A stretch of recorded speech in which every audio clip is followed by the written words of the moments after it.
Assalamualaikum, selamat pagi anak-anak. Apa kabar kalian hari ini? Alhamdulillah kita masih diberikan kesehatan sampai hari ini. Untuk hari ini kita akan belajar organ gerak hewan dan manusia subtema 2. Yang pertama yang akan kita bahas adalah bahasa Indonesia. Kita kembali ke ide pokok.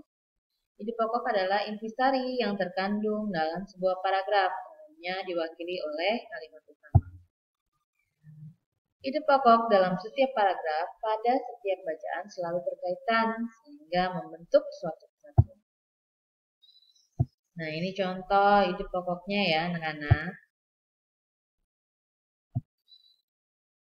Ini paragrafnya. Organ gerak manusia dan hewan terdiri dari dua macam.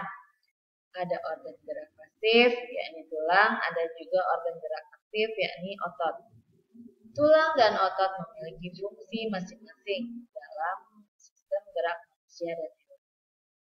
Nah, intisari dari paragraf ini adalah organ gerak terdiri atas dua macam dan dijelaskan pada kalimat kedua dalam paragraf ini ya anak-anak. Nih, penjelasannya ada organ gerak pasif, ada juga organ gerak aktif. Sampai sini paham anak-anak? Jadi ide pokok ini adalah gagasan utama yang dijelaskan pada kalimat berikutnya. Sudah paham sampai sini? Oke, kita lanjut ke ringkasan. Ringkasan adalah kegiatan menceritakan kembali secara ringkas mengenai teks bacaan yang telah dibaca. Jadi tadi tujuan menentukan ide pokok adalah untuk meringkas juga ya anak-anak.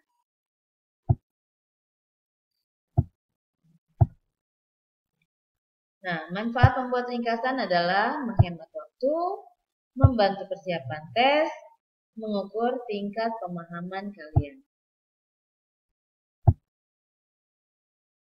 Langkah-langkah membuat ringkasan. Yang pertama, membaca teks secara garis besar, kemudian baca teks secara cermat, dan mencatat pokok pikiran atau ide pokok setiap paragraf, kemudian ditulis kembali secara sistematis dan ringkas.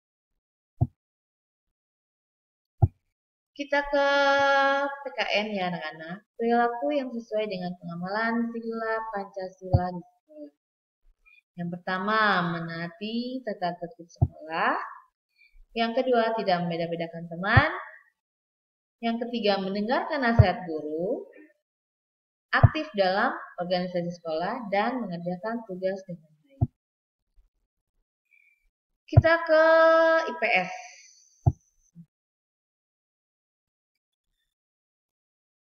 Sumber daya alam adalah sesuatu yang bersumber dari alam dan bisa dimanfaatkan sebagai alat pemenuhan kebutuhan hidup.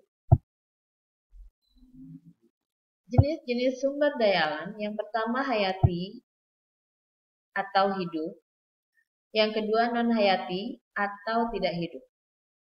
Hayati sendiri terdiri atas hewan dan tumbuhan, sedangkan non-hayati adalah hasil tambang, air, angin, dan panas bumi. Nah, ini sumber daya alam yang ada di Indonesia. Yang pertama, hasil pertanian, contohnya padi, jagung, kedelai, dan lain-lain. Yang kedua, hasil perkebunan, yaitu karet, tembakau, minyak sawit, dan tebu.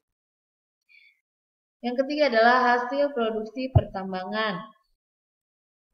Contohnya aftur, bensin, minyak tanah, solar, LNG, oli, vaselin, parafin, aspal, dan masih banyak lagi. Sekian penjelasan dari Ibu, semoga bermanfaat untuk kalian dan kalian bisa belajar dari penjelasan Ibu.